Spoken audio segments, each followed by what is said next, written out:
I'm going to unmute my mic and then welcome you all to the Monday night stream. Yeah, another week has gone by. Thank you all for joining us for our weekly live show where we talk all things Lorcana.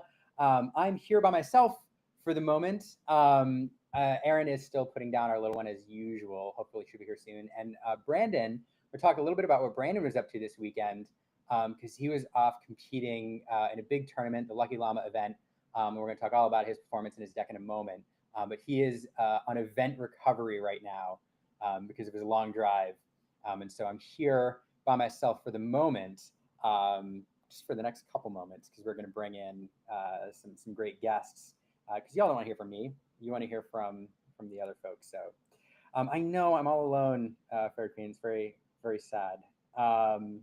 Very sad and lonely. We do these streams on Monday night. A big reason that we've done almost 100 shows now is because we get to spend time with people, both like on the stream, hanging out with folks, and then with all of you in the chat. So it's weird to be talking to myself right now, but I'll fix that in a moment. So before I bring in our first guest, my guest co-host for the week, just a little bit of housekeeping and news. First, I will say right up front, we have a lot of news to talk about. Bunch of tournament results from the weekend, some new decks that kind of made an appearance, or some old decks that were dusted off and made new again. We're going to talk set champs, kind of how to prepare, what we think the meta is going to look like. We have some wonderful guests, including Zan Syed. Always a pleasure when he joins us for the evening. And yeah, before we get to that, couple things. One, big thank you to everyone watching, but also to our Patreon members. I shouted them out in the intro. They make the show possible. Thanks for your support. On the subject of Patreon, there's a segue here, and I'll get to it. We just this morning released a video that we've been working on for like literally 2 months. We actually shot this video release weekend for Arcasia's Island. We've been teasing it for a while, and our editor has been working with us. It was like, I don't know, like 300 video clips and voiceover, and it was wild. So we just posted that this morning. If you haven't watched it, we'd love feedback on the format and if it was fun. So if you get a chance, go check it out. It was a lot of fun. It was a way to highlight our local Lorcana community, and I'm not going to tell you how it ends. What I will say, though, is we set some stakes for ourselves, and we are going to hopefully run this challenge again. And the stakes were, if we failed the challenge, we're going to not keep the set we collected. We're going to sell it and then basically donate it to charity. So we're going to get rid of it, donate it to charity, so we don't get to keep all those foils. But that's how we created some stakes for ourselves. And we asked our paid Patreon members to nominate charities to support. And then out of those nominations, we're going to do a poll where all of our Patreon members, free and paid, can vote on the charity that we support. So if you're interested in kind of weighing in, again, if we failed, this is what we're going to do. I won't spoil it, but I'm posting a link here to the Patreon. If you want to vote on the charity that we end up donating the money to, if we fail the challenge or the next one, then go ahead and join our Patreon. We appreciate it, and we'll put that poll up shortly. But anyway, it was a lot of fun. Thank you. I appreciate that, Poppy's Pet Shops. Also, probably my favorite username I've ever seen in the chat.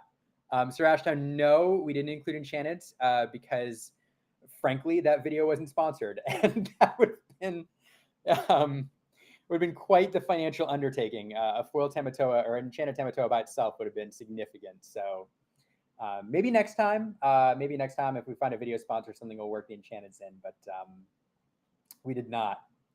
We did not for this first one. It was hard enough as it was. 4 hours. 4 hours. That's a little over a minute a card.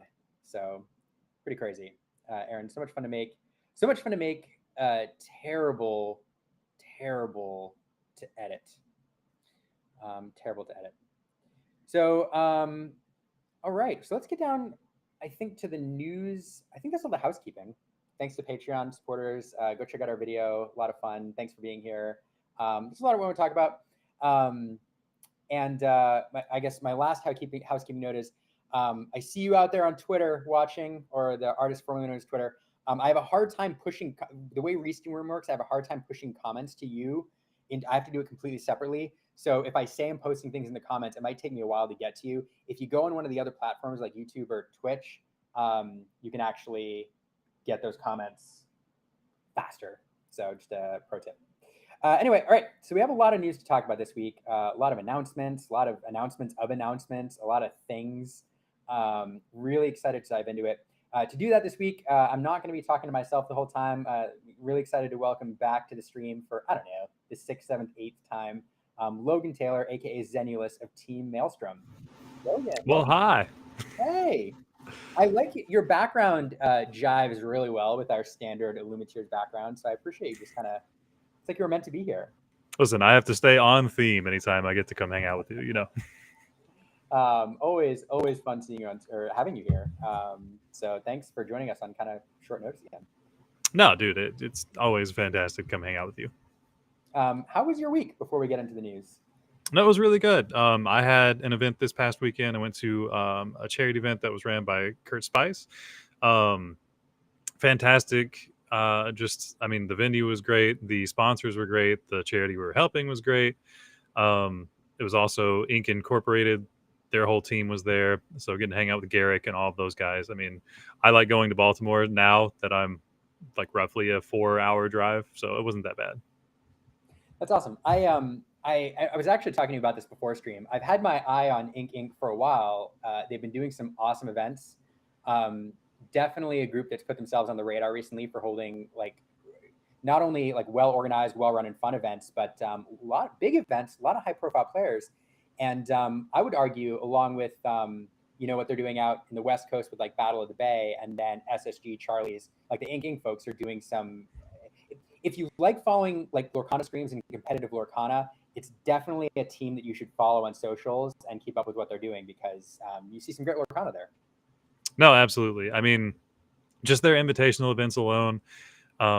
Just locally, they have Kurt Spies, they have Lamb, and just everybody in Incorporated is great. Garrick heads up the majority of the production and just makes it look awesome because, he's a tech wizard. If you're trying to just see any sort of high quality event, for sure, a lot of what they do gets reposted to Garrick's YouTube, which is Garrick's Lorcana Lair, and he edits it all and makes it just look fantastic and cuts out any dead space. So that's awesome. And they have another event coming up here shortly, yeah? Or is that? It is the first weekend of, we are in April, first weekend of June. Oh, awesome. Cool. We're definitely going to talk more about that as we get closer. Make sure to advertise that because it'll be a fun event to watch. So that'd be great. Well, yeah. So the charity event, what charity was it supporting? How did it go? So it was a local charity, and the name escapes me at the moment. The banner is on my X account. But essentially, what it does, it helps underprivileged kids in the area be able to go to like summer camp and things like that to just kind of help them meet those financial expectations when maybe otherwise their families wouldn't be able to. So throughout the stream, people who donated to that got chances to win, I believe, Disney famous cards, which, if you don't know, were the prototype cards that Ravensburger pitched the game when they were first initially making it. So like seeing a couple of those in person was pretty wild. No joke, I want one of those so badly. They're pretty sick. That's just really cool. Yeah, so like just for being a part of the event, it was a closed event.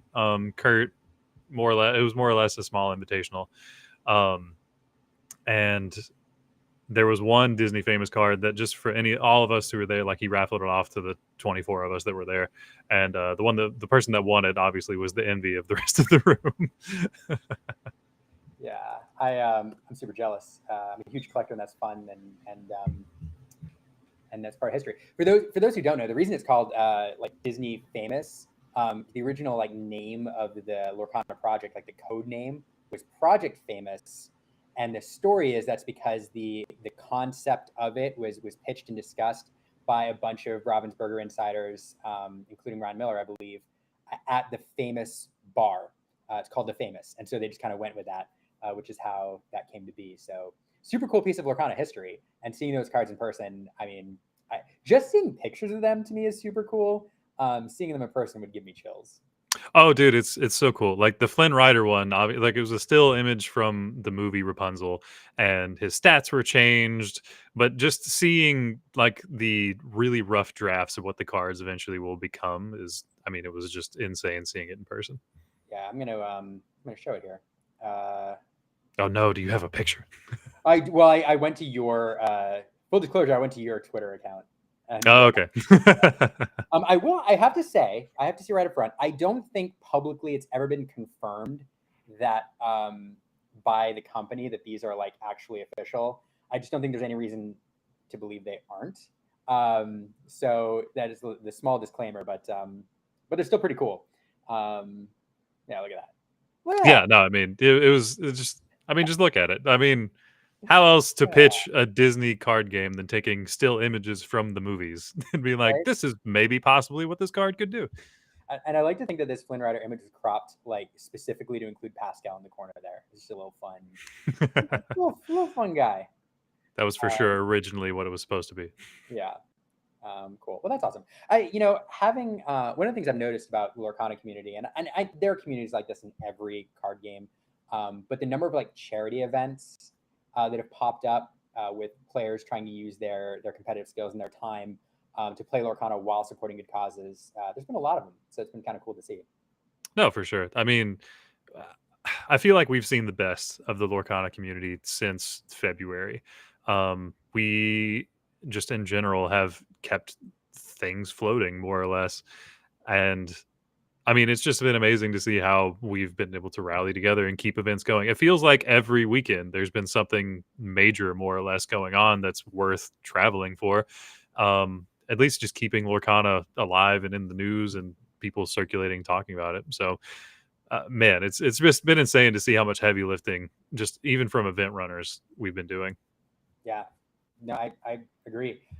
It is kind of fun. I know it's no secret the Lorcana community has not been shy about wishing we had more news about next challenge season, about worlds and all that. So it has felt like a little bit of a gap. But this is an open secret. Not even a secret. But to your point, yeah, like everybody's really kind of stepped up to fill that gap with fun, engaging events, supportive events, helping people travel, charity events. So yeah, I don't know. It was kind of like it's just cool seeing what people did. I don't know. I know for sure. I mean, very much to your point. There have been no shortage of. I feel like complaints might be the wrong or strong word, but no shortage of almost borderline negativity, I feel.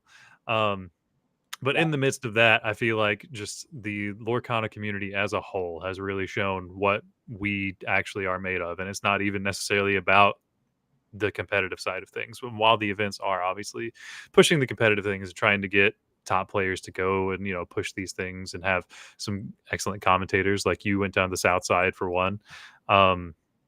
I mean, none of it would be possible if we didn't love the game and love being around each other. It feels like a lot of the big events that have been going on, any big players that go, it's like, oh, cool, I get to actually go see my family that I made over this past year and a half and hang out. Yeah, kind of like a reunion every time. That actually is a great segue because, have had this gap in news. We've been eagerly awaiting Worlds, etc. And then all of a sudden this week, Ravensburger drops this and says May 6th, this coming Tuesday, 9 a.m. Pacific time, we're going to get a vision of the future. Going to get to see the next chapter of Disney Lorcana TCG. No idea what that means. It could be any number of things, but this will be the first time, I think, since the reveal, like some of the main stages of Arcasia's Island, that we'll have a live stream with Ravensburger. So what do you think we're going to see here? I have so many speculative thoughts and possible wish list things.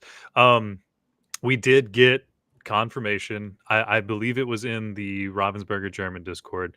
One of the Ravensburger employees straight up told us it's not just going to be Jafar card set reveals. We're literally going to see steps of what the future of the game is going to look like. So that opens up a whole can of possibilities, right? Like, Yeah. is it going to be, are we going to see, because one thing that I've speculated on since the first set is called the first chapter, which Mhm. implies we're going to have multiple chapters, but nothing has been definitively said the second chapter or anything after that. So I think we are going to get actual news on what they project or see as the second chapter of Lorcana. Now, what that second chapter looks like, either where it starts and sets, if it's going to be the second season of DLCs going into the second side of Worlds, I'm not sure. But either way, I think we're going to get some glimpse into what that idea looks like for them. Yeah, that's a great point, because the second chapter could mean a whole host of different things, but perhaps, as you're suggesting, a lot of them will like coincide. The story could be, we've been following the storyline of the Hexwell Crown. Perhaps like that storyline kind of concludes and we go not to a whole new story, but like that kind of chapter ends, we move to a whole other chapter combined with like a new type of set, combined with the new challenges. Like it does very much feel like a whole new phase though, and whatever that means. um, I really do hope though that there's a bunch of things that as you're suggesting are announced together, so that it feels like something fresh is coming. Um, but what that, I don't think we'll get all of our wish list, No, absolutely um, not. but to get a couple would be super great. Well, I mean, I've always had this really, tinfoil hat speculation thing. Ever since they showed the artwork for Fabled, I have really been of the opinion that Fabled is going to be the start of whatever the fresh new thing is going to be. I genuinely think Reign of Jafar is going to be the end and wrap up of this part of the story, because a lot of all of the the lore and everything from set one, I feel like, has been leading up to whatever the story is going to conclude with in Reign of Jafar. And I think Fable, just from the flavor text they've given us on the Ravensburgers website about it, it feels like something that's a restart, a refresh, a retelling of something. And even just the artwork kind of suggests that, right? um Yeah. it having the old timey classical feel just kind of feels like it would be something that would roll over, because it's so different from anything that I think Reign of Jafar is going to give us. Yeah. No, I agree with you. Yeah, it has to be something new, right? Like the style, everything is just different, and the story to this point has been wonderful. I've enjoyed it very much. But if another villain steals the Hexwell Crown, I do have a feeling people are at some point are going to start to be like, okay, like we get it. How many times do we have to steal back the Hexwell Crown? How many Right. how many multiplayer decks are we going to make where our objective is to stop the Stop guy the who Hexwell found the Crown. Hexwell Crown? Yeah. I mean, unless it's just like a joke, right? When it happens enough, yeah. Can I turn my mic up a little? Yeah, sorry. When it happens enough, it becomes a joke, right? Like Yeah. as soon as like the ninth villain steals the Hexwell Crown, it's like, okay, now they're all going through it. I hope that's yeah. I got a question about mic. I hope that's a little bit better. I'll keep adjusting if I need to. But yeah, no, I really excited to hear what that is. And Nanny pointing out here that thanks for being here again, Naturally Nanny, one of our regular viewers. That they drop major news on a Monday and not a Tuesday in time for the Illumiqueers. Sort of like the announcement we can talk about tonight. That's super cool. I appreciate that. But then the news is going to be on a Tuesday, the day after our stream. So maybe we'll do like a special edition Tuesday night stream next week. I was about to say, I think with everything that's going to come out next week, maybe you just postpone one day for once, right? Maybe. Yeah, that's true. Like, although I have to say, people have been hassling me about getting better with Twitch. We can't be like Twitch partners or whatever the next thing is unless we stream 7 times a month. And I'm not a math major, but if you stream once a week, you're never going to hit that. So maybe I don't know. Maybe do it twice. We'll see. I mean, look, the baby steps are where it starts, right? That's fair. Maybe do a special one post. Yeah, maybe. Okay, look, I'll commit now. At the very least, we'll postpone. If we don't do 2, I don't know. We'll see. I'm just saying, if you need somebody to talk about whatever happens, I'll more than no, not even more likely. Okay. I'll be available. I promise. All right. Well, noted. That's that in. One more big announcement that we talked about before we bring in our first guest, which I'm super excited about. So there wasn't the only big announcement this week, or announcement of an announcement. There was another announcement of an announcement over the weekend. And then on Sunday, PPG, who organized all the original, or ran the original Lorcana challenges, announced a big announcement Sunday. And then it turns out that Saturday, July 5th, so July 4th weekend, they're doing a Pro Play Summit, which I believe includes a number of different games, but the one we care about is Disney Lorcana. They're doing a 5K on Friday and then a 15K on Saturday. And if you're somebody who enjoys playing for big prizes, I think this is the biggest prize pool between those 2 days that we've seen yet for Lorcana in terms of cash. Yeah, officially, this will be the largest prize pool weekend we have ever had. Charlie's has come close. Charlie's, the last one was a 13K, got scaled up. But yeah, the single, they had a 13K and then a 2K the next day. So yeah, this will be the single largest cash Lorcana tournament that has ever happened globally. Which is crazy. And I think, yeah, Wesley's saying, I hope the 15K isn't done one day. That makes for such a long day. Yes, it would. We do DLCs 9 rounds in one day. It'll, if I had to speculate, I'm assuming it's going to be a single day. I don't imagine they would run it in Top Cut, just knowing how like Magic tournaments and things like that have run. So that's my speculation. I don't know. I'll be there, so I get to find out. But okay, I will try to be there as well. It's right up the road for us, so we're gonna. Yeah. Speaking of, I've already talked to Lorcana Bro. That is his birthday weekend. So Yeah. anybody who's going to be in Texas or be around, I'm for sure going to find Lorcana Bro, and I'll be attached to him at the hip because I love him and I miss him. And what better way to celebrate his birthday weekend than with the largest Lorcana cash event that has happened globally? Right. I feel like it was a gift just for him. And I have to say, you all can't see it, but I'm getting off camera here. I'm getting a psst, psst, that's your anniversary weekend too, Liam. You better announce that. So it is. I think our anniversary and Aaron's birthday are the same day. Yeah. So July 6th. So yeah. So I'll be there as well. Maybe doing it. I don't know. We'll see. But yeah. I know I'll for sure be there. RMB has said that he's interested in going. Bannable Harka has said he's very interested in going. So we might have a good bit of the Maelstrom crew around too. Yes, a storm is coming to Texas. Exactly. All right. Last thing, like 15 seconds before we bring in our first guest. Super excited about one more tournament announced. I love supporting Southside Gaming's tournaments. Coming up this weekend, they're doing another big tournament, a 10K. Take a look at their stream. They always put on a fantastic show. And you see some high quality Lorcana down there. They have some great locals, and people always travel well for these. So yeah, keep an eye out for the Merlin 10K this coming weekend. I believe RMB is going to that one. So I wanted to go to this one. There's so much going on in June. I just couldn't justify another plane ticket to Florida. I mean, this summer went from nothing to being packed. So yeah, like in no time at all, I went from wow, I don't know how my event schedule is going to line up to wow, I really need to plan out my vacation days for the year carefully because I could run out very quickly. Yep, I'm right there with you. I also, just before we move on, just want to put a little pin in something. Yeah, I think it's very strange that, to my knowledge, PPG events have not had any Lorcana anything since Continentals. And now, magically, they have not only in a big announcement, but the largest Lorcana cash prize event ever.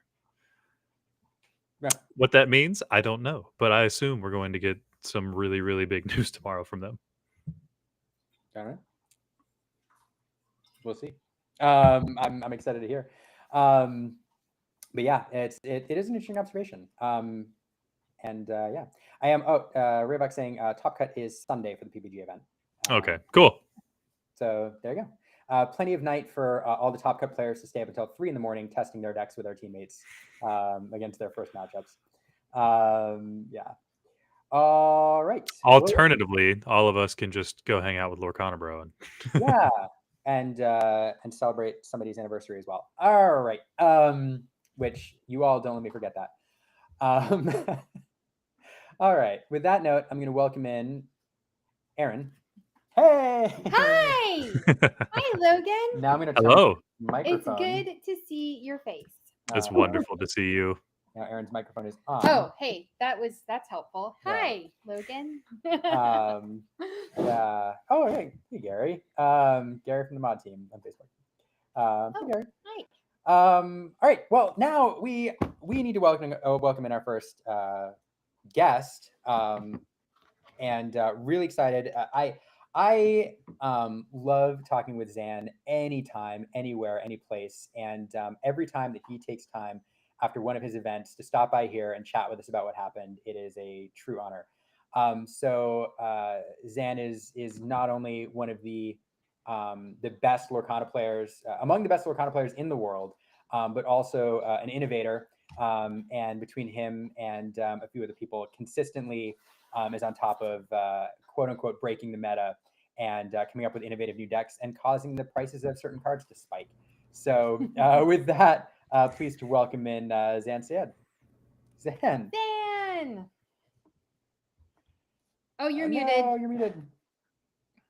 Yep. Yeah, it's Wonders of a live show, everybody. Yeah, well, it happens with everybody. The curse of everybody. How's it now? Yeah, There he goes. Yeah. Hello. Zan, thanks for joining us. Yeah. Thanks for having me. I have to admit, so one, for those who are watching, I joked about Logan's invitation being last minute. Like all of the invitations are last minute because the price of doing like a live show that wants to cover on a Monday is for the weekend's events. We have to wait for like Saturday and Sunday. I would and like then to be say, like, okay. yeah, we started a Monday show before, like, well, technically Lorcana existed, and therefore no tournaments existed. But now it's like Sunday nights, like Matt Scramble, get all the guests. also, no thought went into Monday night. We just sounded like a good night. But I have to say, sending you an invite after every one of your events when you say yes, it is always surprising to me. So What? I don't know. You must Why? You must be exhausted. I mean, I am tired. I'm like, it's like 9 o'clock and I'm already wearing my night suit, you know? That's Like fair. somebody said you still have your carry-on bag behind you unpacked. Yeah. I actually emptied it all out. Okay. There's nothing left in it. Yes. I put it all in the laundry machine and everything's. You're doing so much better than me. I went on a trip this weekend and I have not unpacked yet. I was like, I have my toothbrush and my deodorant, and I'm good to go for Monday. I'm just trying to get better at it, you know? Like, I don't think I'm like perfect at it, but I'm trying to be better, you know? So it's one of my resolutions. Like, go on a trip, clean it all up. Go on a trip. Don't leave your laundry in your bag for a week. Yeah. Yeah. The other time I was like, I went on a trip and I was going on another trip and I was like about to pack my underwear and I was like, oh, my underwear from last time is still in here. That sounds like a certain content creator that I know. Great minds. It's true. It's like, oh, that's where that shirt went. Mm-hmm. I've for sure lost shirts in baggage for weeks at a time. Yeah. So I absolutely understand. Yeah. Anyway, Zan, how was your weekend? It was busy. It was really busy. So I ended up going to the Llama Showdown, and that was super exciting. I really wasn't gonna go, but the owner reached out for Sharp Gaming and was like, made a pretty good case for me to come, and I was still not convinced. And then I felt like I'd cracked the format, so of course I hit up Aaron. I'm like, Aaron, can you check my work? And he fires up the deck because tax season is over, and he confirms with me. At first he was a little skeptical, and then in Aaron fashion he was like, yeah, I think you're right. And I was like, okay, I'm booking my flight. So I booked my flight, and the rest is history. It sounds like you might have been right. Yeah. That's so funny. To set the stage for people, like that's from the outside looking in, that's exactly what happened. And to show you the tweet here, when we found out, which one of these is the other screen? I can never. Oh, here it is. Yeah, I was, following along this tournament. Of course, I follow, everything you're doing, Zan. And Thanks. before you off, you're like, hey, I figured out the format. I'm going to attend the live SmackDown. If your goal is to win, you have to go through me. Come if you think you can stop me. Yep. And so, of course, you see that and you're like, all right, like maybe, what could he possibly be bringing that's new? And then you did this. Yeah. The funnest deck ever.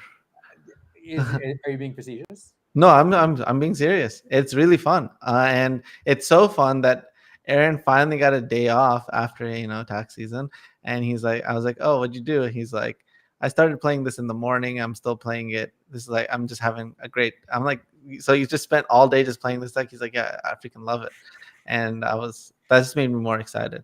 We did have other questions, like the biggest question we had was like, is it supposed to be Robin Hood or is it supposed to be Brooms and Elsa, right? And so that was like a major question. And so I told him I believed it was Robin Hood because of the Amber Steel matchup, etc. And he was like, oh, I think it's Broom and Elsa. And I'm like, okay, I think that you need to play test it, and if you feel like Elsa is the way to go, then I'll go in that direction. And he came back and he was like, you're right about the Robin Hood. And I was like, okay, great. I'm super before I ask more questions about the deck in the weekend, just one observation. I'm super glad I got my Jafars early. I actually randomly looked at that card ages ago because I occasionally check card prices. I think it was like a couple dollars. Like, there's no way that this card sits this low for the duration of Lorcana as more cards come out. People are going to want to play these wheel decks. So I scooped up a couple. On the other hand, all of my Robin Hoods went in my trade binder for this video challenge I just did for the foil set. And so... Womp womp. Did those go up? Did they go up? I didn't check the prices of those. I mean, I don't think they ever went down. That's the problem. Oh. They're certainly not going down now. I mean, no. Another card that'll may get power crept, but I don't know. So what makes this deck so dominant in this format? What makes it so dominant in this format? I mean, it's a complicated answer. The answer is, it's like the way the meta is shaped right now. There's a certain deck that's climbing to the top of a certain online place to play Lorcana, and when you see what deck is rising to the top, you're kind of like, okay, the tournament's going to play out the same. I just need to get past the first 2 or 3 rounds to get past like the randomness, but the same decks are going to float to the top. So I was thinking like the first 3 rounds was going to be like a little messy, but then after that, I knew that Blurple was the deck that was going to float to the top, just because I like, basically as soon as Hiram was banned, I felt like Blurple was the best deck, right? Like day one, I was like, okay, let me build the best Blurple deck I can possibly build. And then, I felt like that was an obvious choice.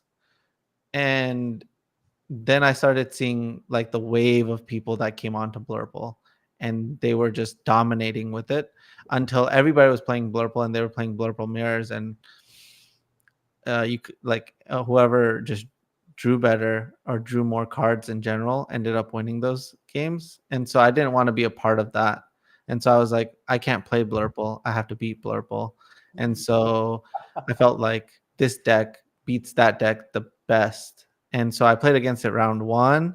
I played against it first round of top 16, second round of top 16, second round, which was top 8, third round, which was top 4. And then, so I played it 4 times in the tournament just because it was beating everything else, just like, other places, So really what it comes down to is Blurple was the deck to beat, and so you just played counter Blurple is what you're saying.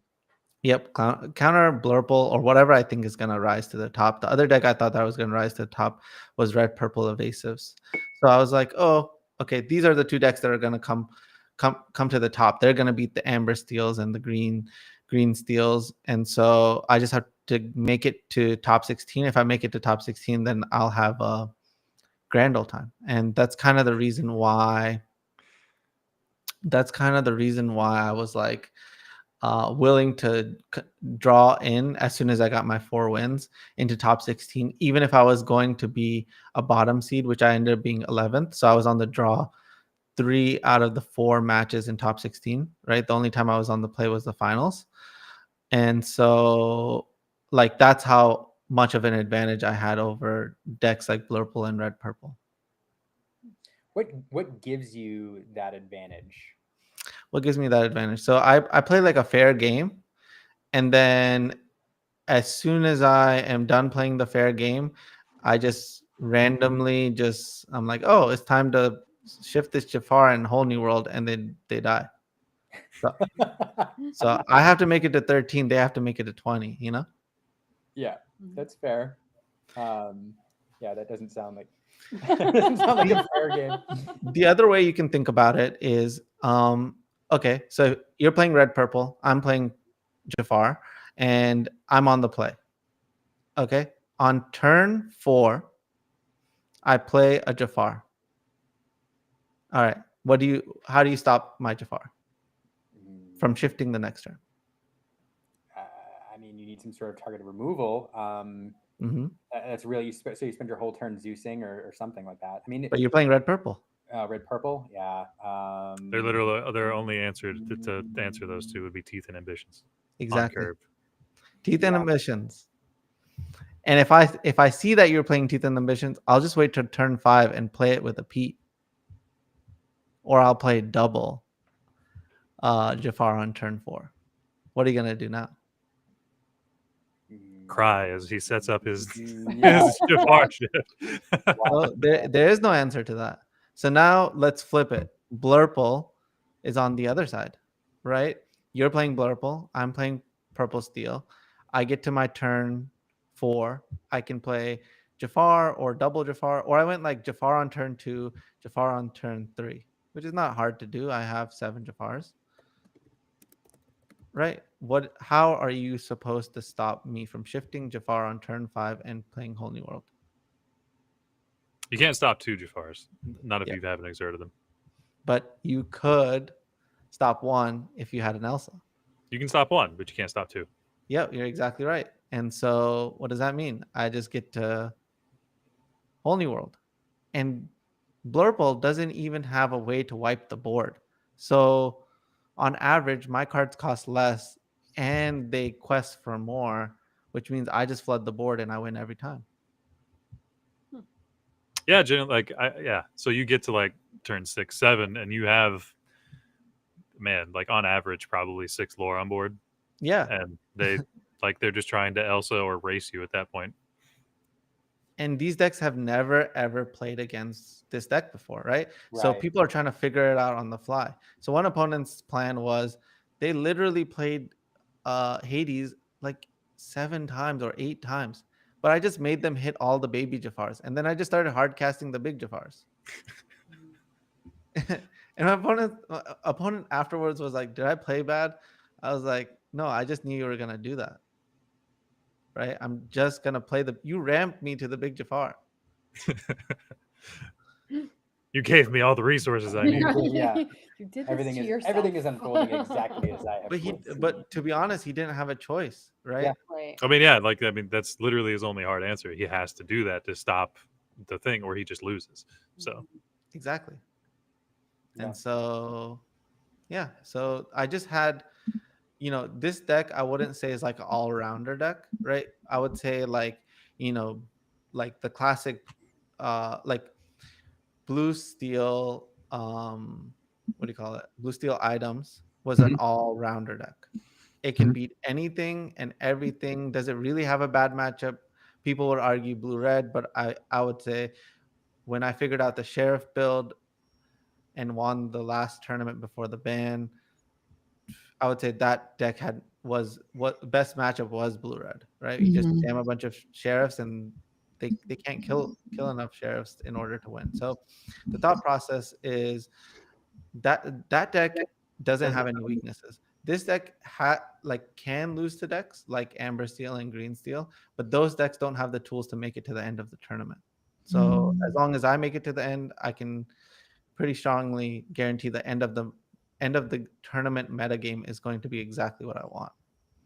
That's for sure what thought when we saw this. Not only Jafar, traditionally its worst matchup has been Amber Steel, and I genuinely think Emerald Steel has a pretty good matchup into it. I mean, just being able to snipe your wheels or beat you away. But there's just so much evasive hate going on right now between Ruby M and this evasive, or I mean, even at the Kurt Spice charity event I went to, my only loss was against Emerald Amethyst aggro with Peter Pan and Genie. That anytime I played a Diablo or tried to establish any sort of board presence, like his Ursula 2s would take whatever he needed and just would put too many bodies down for me to deal with. So no, I mean, I think you're making complete and utter sense, because those decks, everybody's so wanting to not lose to Diablo that they're becoming too susceptible to this thing that they just don't have the answers to. Yep. And so I wanted to put a rest to why am I not playing Green Steel? It's not because I don't want to. It's just the environment is unhospitable to, It's not like what's going to win right now. And so I have to step away. I don't think that the decks that exist are held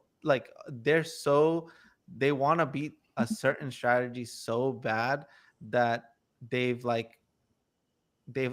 a glaring hole in their deck, and that's what I have to take advantage of, not keep jamming the same thing, right? And so I was forced to leave Green Steel, not by choice, right? The answer wasn't you made me do this. Look what you made me do. He's holding Jafar in a whole new world in his hands. Look at what you made me do. Yeah, this is your fault. Well, I was gonna say, to quote the Queen, Taylor Swift. Yeah. Look what you made me do. By the way, everybody, I see your comments about my volume. I'm working on fixing it. I think I'm just not close enough to the mic. So let me know if it fixes it, but I'm constantly playing with the levels. Because Zan, everybody tells me you're much louder than me.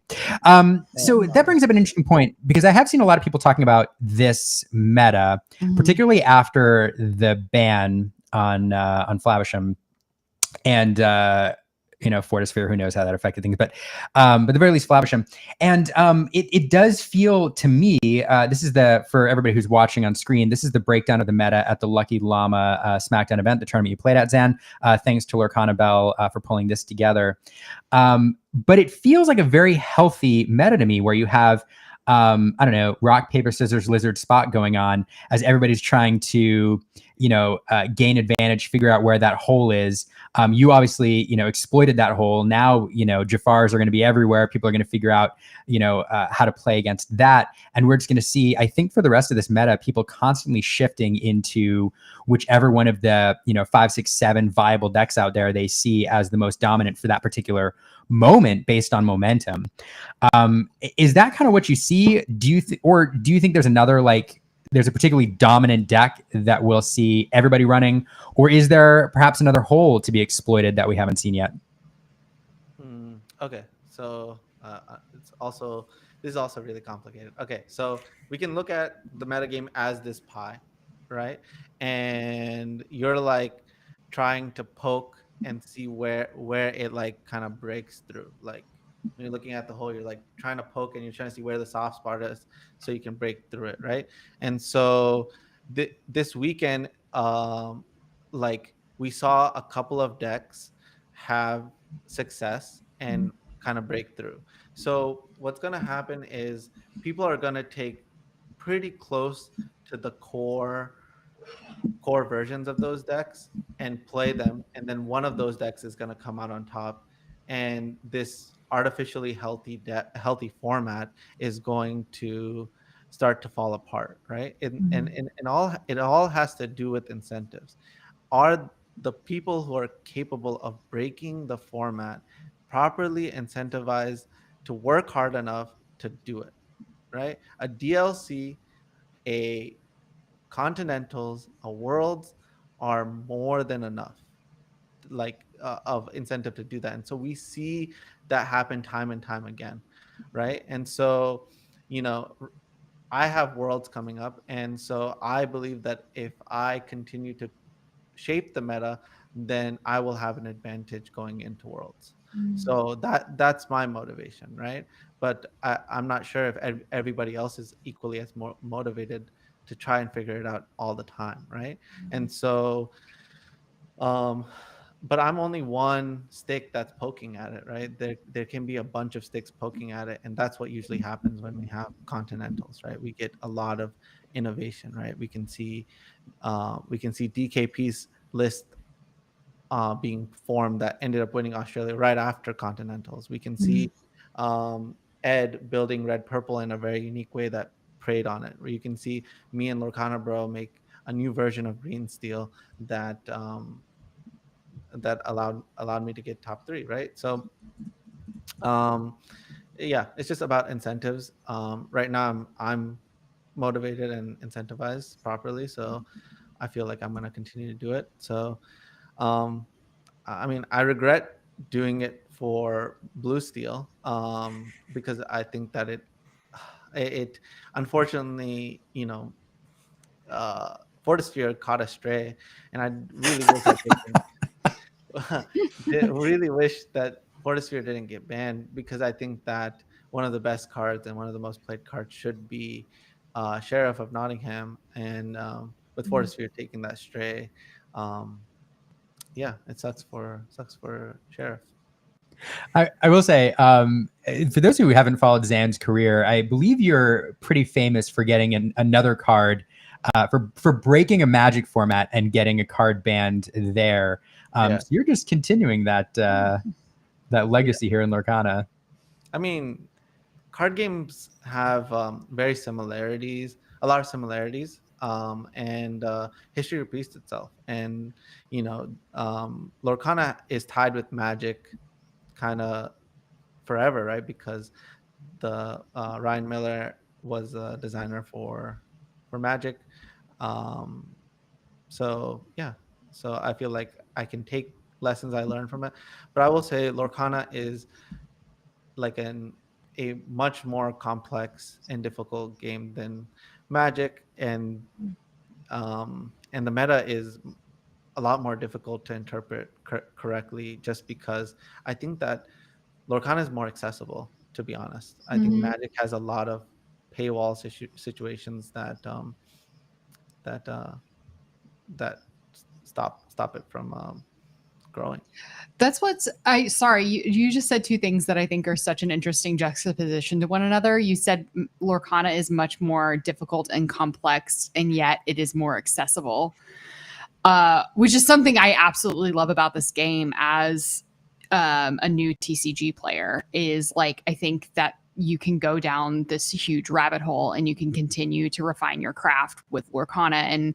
And while I don't necessarily understand the extent of the complexities, like, I am incredibly fortunate in our position as content creators that I get to sit around and I get to listen to people like you talk, and Xenulous and all of these like incredible people at your craft, how you think about the game. But and yet it is, in my opinion, like, Liam tried to teach me TCGs on Magic, and it was a really unapproachable game. I found it to be more complex than Lorcana, and so Lorcana on the surface level is just this really approachable game, but as you were mentioning, Zan, like, you can go so much deeper into it than you were able to in Magic. Yeah. I want to add the point that I definitely see the game in a different way, but I really think that your journey in Lorcana is like, it's a very personal thing, right? And it's like a personal growth thing. So I never want anybody to feel like their journey in Lorcana is not like significant just because you're not playing at the highest stage, So yeah, so just like it's kind of like the closest thing I can think of when I think about Lorcana is chess. Like, I think that everybody's going through their journey, whether they're at 800 elo or whether they're a grandmaster, and so just like or like running, right? Like, if you're into running, you're just trying to get your personal best times, right? And Mhm. so and like you just keep working on your personal best, and who knows, eventually it breaks through to the level that I'm at, and then like your person like I generally am not comparing myself to any of the other players. Like I think like even if I were to win the world championship, like I love the game so much, I'm like just focusing on getting better. I actually just don't even believe that I'm like close to being like perfect at the game, right? And so Yeah. I'm like trying to strive to get to that level of what could be perfect. But I think that even when I make it to this level, I think that I will still be like thinking about, okay, how can I improve on that? That's how like deep this game is. And so I feel like you could spend your entire life trying to crack this puzzle, but there's no real solution. And I look back at earlier sets and my journeys in those sets all the time, and I'm like, dang, I really think I could have pushed the boundaries of deck building uh, Mhm. in earlier sets. So yeah. It's fascinating. I can like clip that like 5 times and make some amazing shorts out of it. But I appreciate that, and I appreciate the constant drive to like to improve and to solve this puzzle. It's really fun. I do want to. I've got one question for you, Zan, from the audience, and then I want to spend the last few minutes with you, taking a look at some other decks that did well this weekend and getting your thoughts, if that's okay. But I do want to. Got to find this question. Somebody asked, like right when you joined, how here it is. How does the Jafar deck run against Amber Steel Song? Because traditionally this is an interesting matchup for it. And you running Wheel plays into their strategy a little bit. So how do you tackle this? Yeah, this is a really interesting matchup, and it's the whole reason why I played Robin Hood. Traditionally, it's your worst matchup. Like let's rewind. The first time I ever played against Jafar Wheel was CCS 8K, which was the biggest Lorcana tournament at the time, and I was playing Amber Steel Songs, and I played against a player playing Jafar Wheel, and I 2-0'd them. I was like very confused. I was like, how are they 4-0 or 5-0 wherever I was sitting in the tournament, because the matchup didn't even seem remotely close. But what I realized about that tournament was like 80% of the room was red purple. Yep. And I was playing flutes, and I was like, oh, like I'm beating them through this strategy. He's beating them because no one can answer their Jafars into Wheel, into shift into Wheel. And so then that same player still ended up making top 8, and I was like very confused. I was like, okay, this player is not playing well, and there's something going on here. So I knew that it was like cracking through the format in a weird way. And so I just kept that note in my head, and I was like, oh, there'll be a time at which like Amethyst is on top again, and I will be able to use that strategy in the future. And so so knowing that Amber Steel was a bad matchup because I beat it so bad in set 3, I was like, okay, let's see what things have changed and how I would try to beat Amber Steel. So Amber Steel, fast forward, has become a lot less consistent, right? Like basically it's still at its consistency level of set 3, and it never improved. And so when you see an Amber Steel player lose, they lose to themselves. They lose to the deck itself. Right. And so, like, for example, I played Kurt in the LCC, and when we were testing for that matchup, I was like, oh, if he has some of those 30% draws where he doesn't have everything he needs, he's just going to lose to his own deck. And that's what happened. Like, should I be 2-0ing Kurt every single time? No. Kurt is one of the best players on the planet. But his deck is sometimes has a pretty big fail rate, and so when it fails, I'm just going to get to win for free.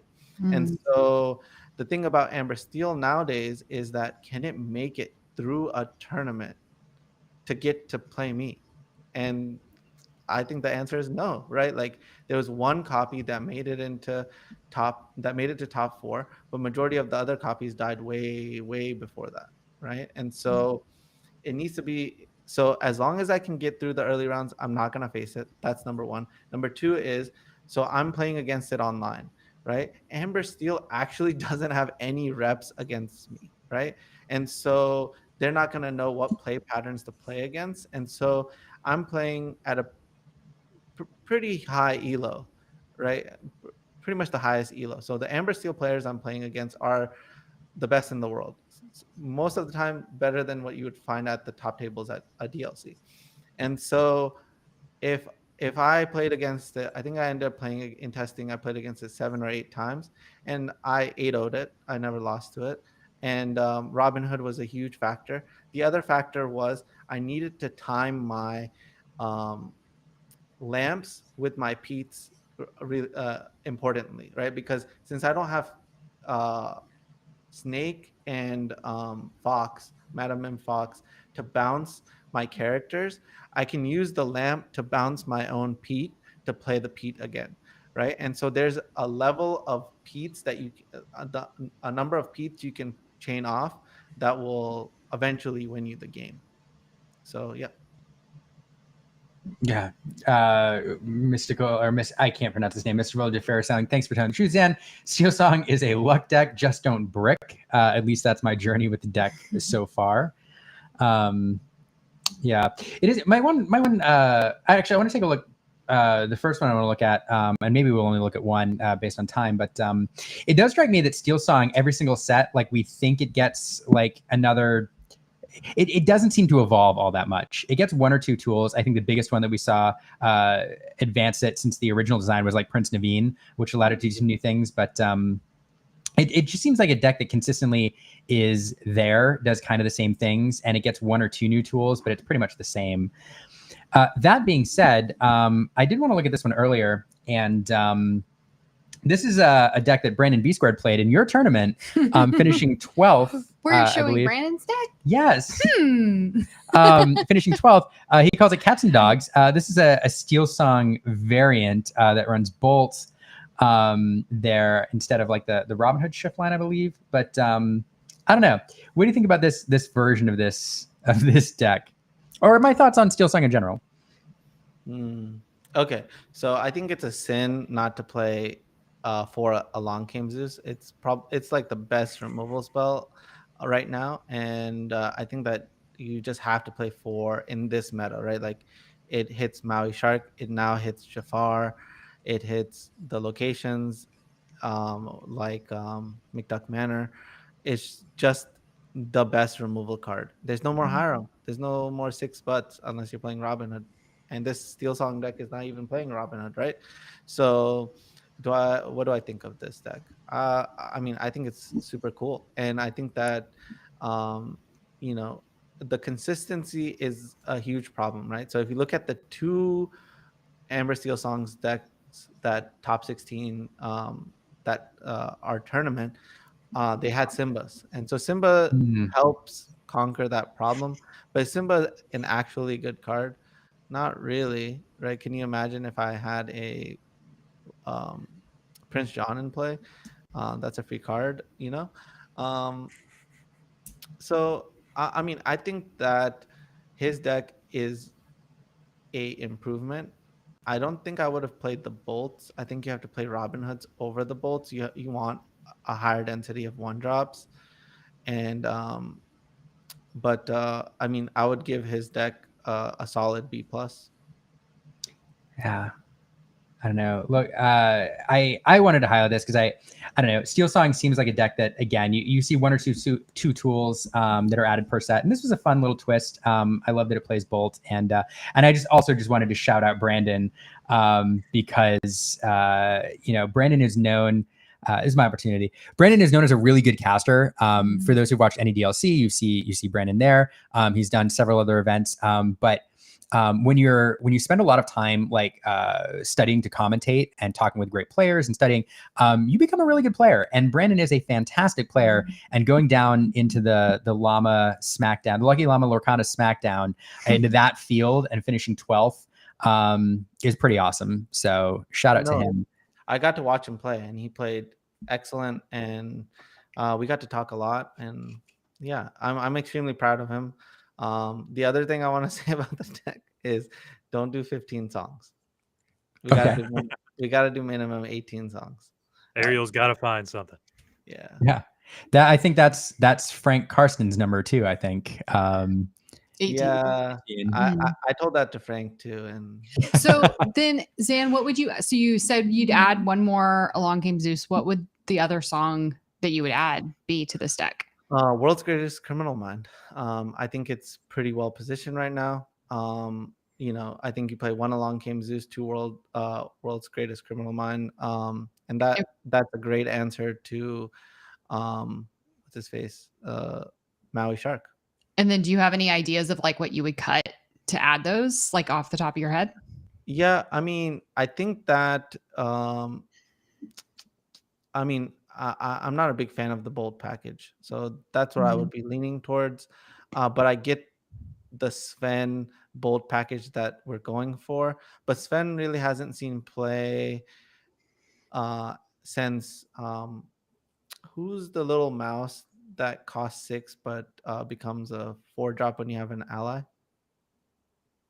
Oh, Miss Oh, Bianca. Miss Bianca. Yeah, Bianca. Yep. Yeah, so Bianca has like also entered the conversation, and then other people play Gaston. Then there's also Prince Naveen. So we can be like, I think we have to think about those cards again. The other thing is like, the turtle, the 1/3, the what's the name? Troubadour. The Troubadour. Yeah.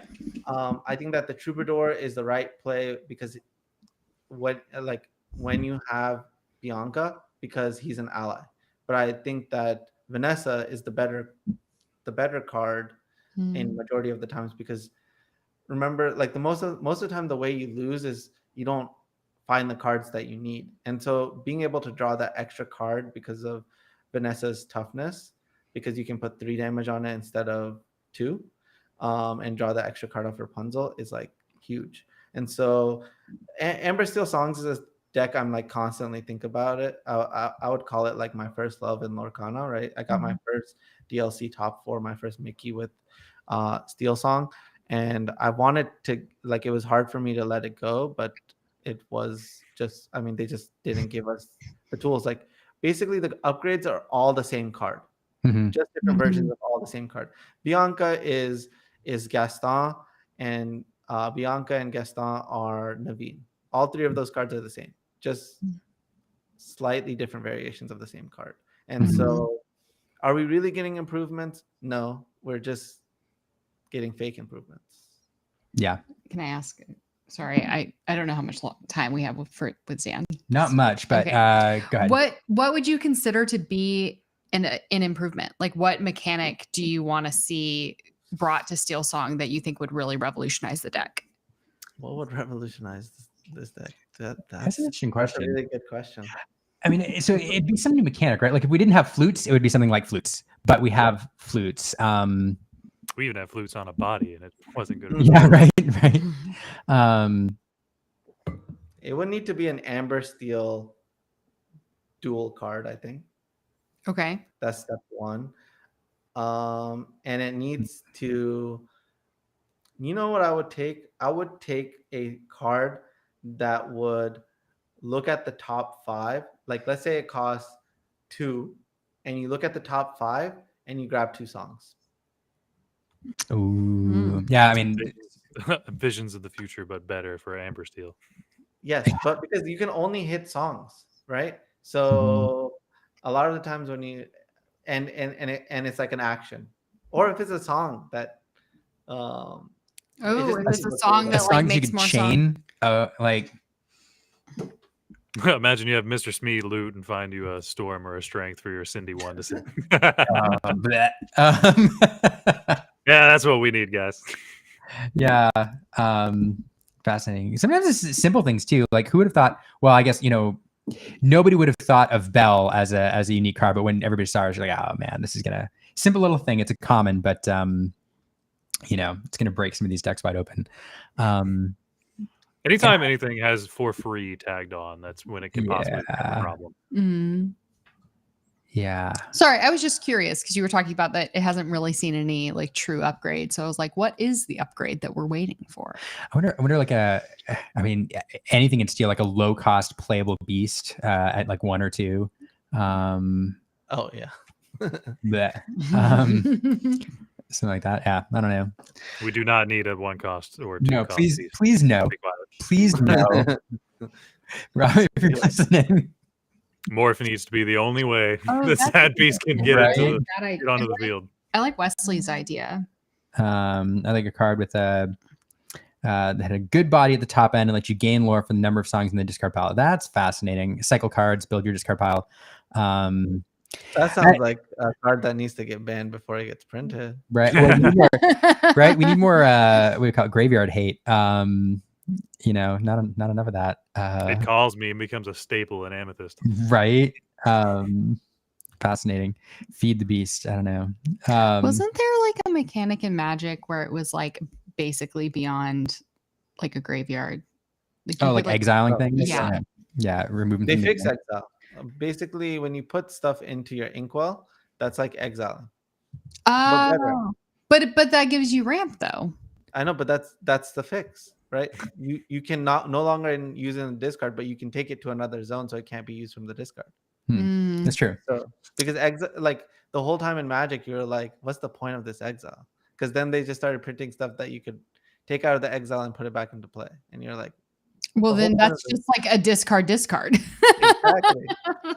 That's fascinating. Well, now it's puppies. Well, now we have Ink Geyser, so it's kind of right. Yeah. You can pull it all back. All right. Zan, I said, I said we'd have, I always do this to you. I said we'd have you for like 30, 40 minutes. We've kept you longer. Any like closing thoughts? So going into set champs, I guess my final question, we're going into set champs this weekend. Like A, are you playing into set champs? What are you playing? And B, I guess we already asked about the meta. I mean, I'm still. And B, when are you coming back to Austin? Yeah. Also, Also, am I coming back to Austin? I mean, I may have to come back for this PPG stuff. yeah, that's right. Yeah. PPG is a good reason. The other, I'm going to SSG first. Oh, yeah. Oh, that's right. Are you commentating that weekend? No, I'm not this one. You're talking about the Merlin 10K here? Yep, the Merlin 10K. I'm not. I wish I was. I'll be flying down. I don't even know what I'm playing, to be honest. That is so on brand for you, Zan. Well, I'm reacting to what everybody else is doing, right? So I have to now. They're reacting to you.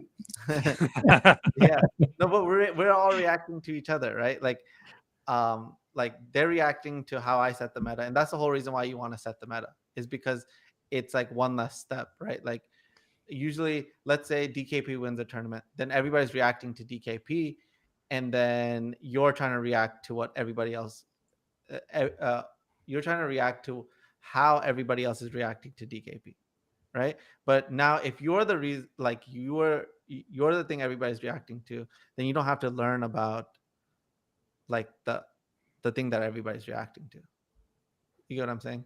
Yeah. So it's super fun. And since when you don't have to do that one step, that's the reason why you can like continue to catch the lightning in the bottle over and over and over again. And that's like really fun. Yeah. That's really cool. Well, that is just another reason for everybody to watch Southside Gaming stream this weekend. See what Zan is up to. We should create. I'm going to create like a poll on Twitter or on our Patreon to see if people can predict what you're going to play. See if anybody calls it successfully. We can see what Zan is up to. If he breaks the meta again down there at Southside Gaming, should be a fantastic event.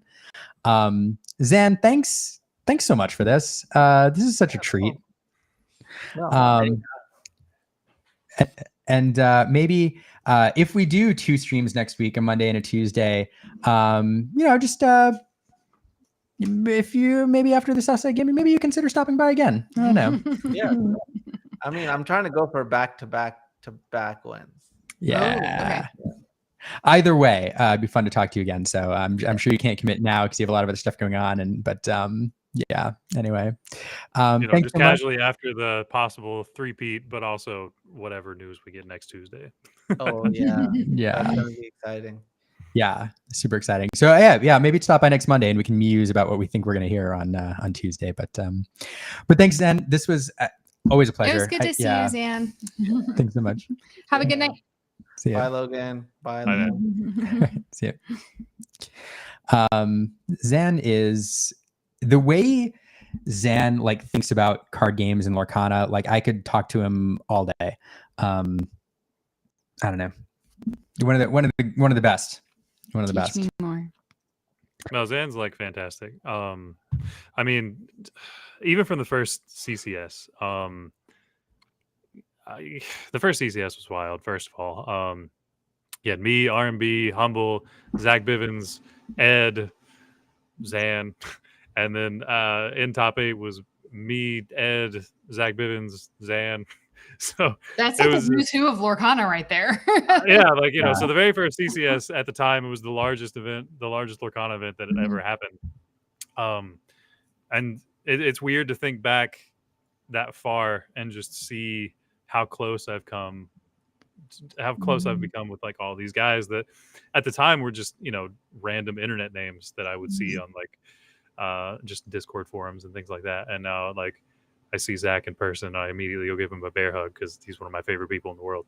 No, it's wild. It's wild just to think how far everything has progressed and how many friends I've made, to be honest. I never really envisioned things going this way. Yeah. It's really cool. No, I'm just thinking like, I'm also so excited for the next DLC season and just like what kind of new names we see pop up and those people that, because I feel like over the course of the DLC season, we started just like continually learning about these incredible players around the country and around the world and adding to that. So yeah, I agree. And I, on the note of being like a friend and a good, being a good host, I've left our next guest in the green room for far too long. I'm really excited to welcome to the stream for the first time somebody. It's a crime that we have not had Lindz on before this. You spoiled it. I know, I did. But really excited to welcome to the stream the captain of Love to Lore, a team for women and marginalized genders. A great Lorcana mind, somebody who's always serving the Lorcana landscape. Welcome in from the green room, Illumiqueer Lindz, aka Lindsay. Lindz, hi. Hey. Hey. Thanks for having me. No, thanks for coming. I'm so sorry you've been in the green room so long. But we're super excited you're here. I'm happy to be here. It's big shoes to fill following after Zan, though, I gotta say. You're gonna be great. Let's just start with how amazing your backdrop is. I feel like anytime we get a new person on the show, I'm like, I love the backdrop vibes. Yeah, I set it up to do some streaming, and I've just left it there for quite a while. It's very, it's gorgeous. Well, and I have to point out the color match that we've all got going on here. Like good coordination, everybody. Yeah, we totally planned this in advance. Excellent last minute guest decisions, by the way. Excellent last minute. Very well done. No, this is fun. Lindz, how first off, how have you been in Lorcana recently? What have you been up to? And then I'm going to ask what you're playing at Set Champs. And then for all of our guests, so you know what's coming up, I've got several other lists that have top tournaments this last weekend, which we're going to look at and talk about the Set Champs landscape. But back to my original question, how have you been? What have you been up to? And what are you doing for Set Champs? Oh, gosh. Yeah, so it's been a busy set. Obviously, I'm very active online. That's where I've been doing most of my Lorcana. I had my partner had surgery recently, so I've been helping take care of them, which means I have not been able to go to any of my locals for a little over a month now, which has been very disappointing. But we got to do what we got to do. Well, I hope that they're healing well. Yeah, no, it's going great. But just time consuming being a caretaker, yeah. Yeah, it is. But getting games in online. I know my locals miss me. Haven't been able to get out as much, but yeah, preparing for Set Champs right now. We did have one big tournament in Denver not that long ago. I know Knive came in for it and a couple other people. Is that the one that Knive traveled for? Yeah, it was, Okay. and he did get a top 8. Yeah. I did not. I made bad calls. Ah, It was Listen, I've literally been it there. was I've absolutely the been there. week Hiram got banned. I was like, oh gosh, like this tournament's happening. Like we have to I have to shift everything because Scrap it all. We're starting from literally scratch. it was that we'll week. be live. That week we were like, oh my gosh, what do I run? Because I'd been running Steel Mufasa for a bit because I liked it into a lot of the blue decks, and I just decided to stick with it. Try to tech a little for maybe more like green steel, but I faced Steel Song decks all day. Oh, wow. Every single match, and it did not go very well for me. Well, we just spent a lot of time talking about Steel Song. Yeah. Well, I talking about tournaments, like it is tough when you haven't had a chance to play. That's how you get the reps in, that's how you learn the meta. So yeah, going in cold, always challenging, especially to a new meta. Yeah. It was hard. It was just really hard to predict because it was literally the week Hiram was gone, and everyone's like, "Oh my gosh, what do we do?"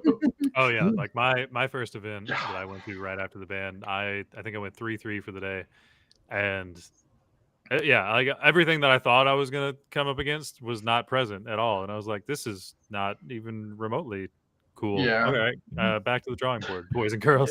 Yeah, I went 2-3 drop. I did win my first 2, I think, and then it was just boom, boom, boom. Got knocked out.